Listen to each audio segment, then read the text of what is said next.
is Chris Baugh, the Assistant General Secretary of the PCS. Chris, on you go.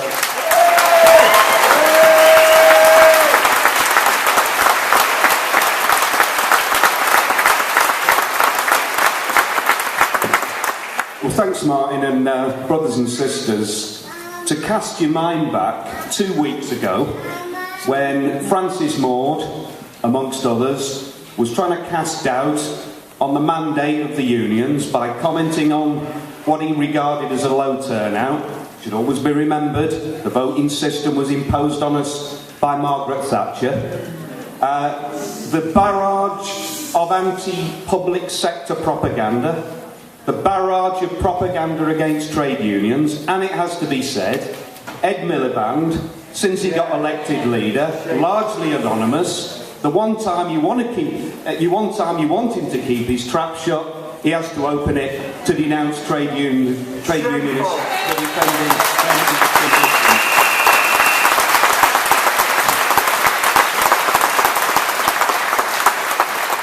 Today, across the United Kingdom, members of PCS, NUT, ATL and UCU have given a resounding answer to all those attacks. The magnificent support of 750,000 public sector workers, the magnificent solidarity shown by those unions has sent a very powerful message to the government. And the first and most important message, I would argue, is that solidarity is the most effective antidote of the new consensus from Downing Street, from the studios of News International, the City of London, the equity and bond markets, who expect public sector workers and the working people of the UK to pay the price of an economic crisis we did not cause.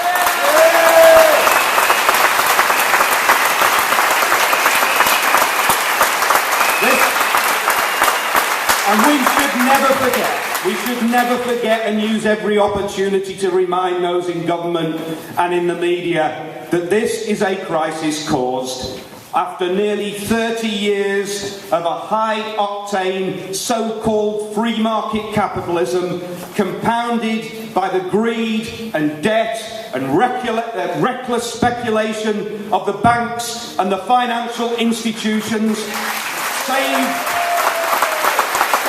by a bailout of what we find, latest count, over £1 trillion of public money.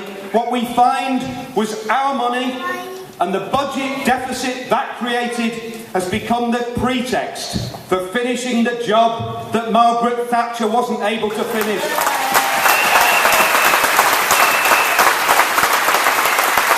And our message today is public sector workers and the working class of the United Kingdom are not going to pay the price for this crisis.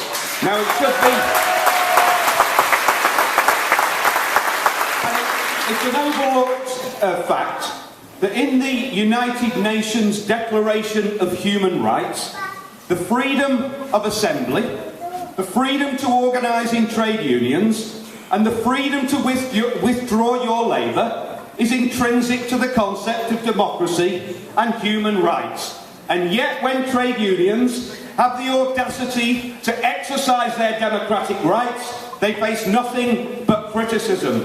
Well, we make no apology for acting like unions should, for speaking and acting on behalf of our members. It's why unions were built. It's why people join and pay their subscriptions. And it's why people increasingly look to trade unions to defend them in their hour of need, faced as they are with the biggest attack on public sector and working class conditions we've seen in Britain for over 80 years.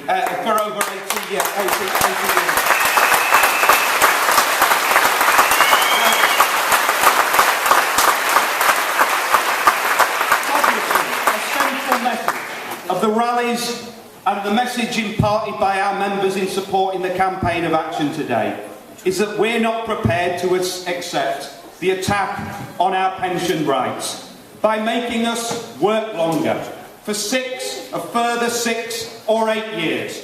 by doubling or tripling the contributions we make to the schemes. In the context of a pay freeze with 5% inflation, that represents a massive pay cut. But neither are we prepared to accept to see 20 to 50% of our pension entitlements robbed from us as a result of these particular changes. In effect, this government almost wants to punish public sector workers and working people in the UK for having the sheer cheek and audacity for living longer. The pension of PCS, the average pension...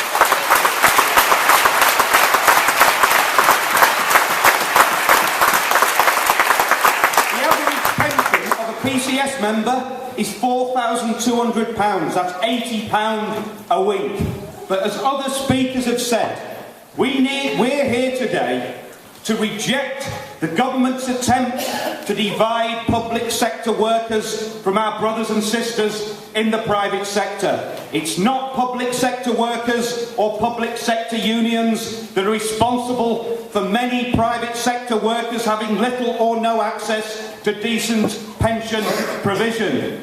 That's the fault of the executives and the employers and the shareholders who ripped up final salary schemes and slashed the benefits.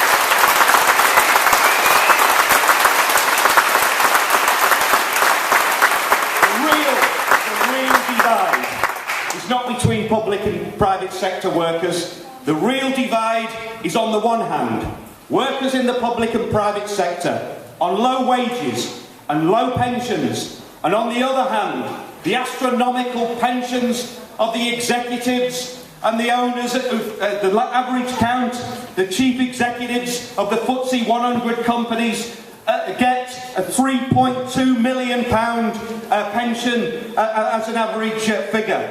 The fat cats and the MPs who have shelved any serious discussion about a reform of their own pension scheme. The millionaires in the cabinet. More.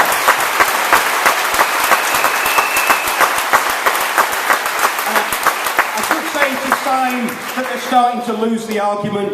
At the recent set of negotiations, Francis Maud shouted over at the table to Mark Sawatka that he demanded, in order to further the negotiations, that PCS removed its pensions calculator from the PCS website. So frightened are these people of the truth.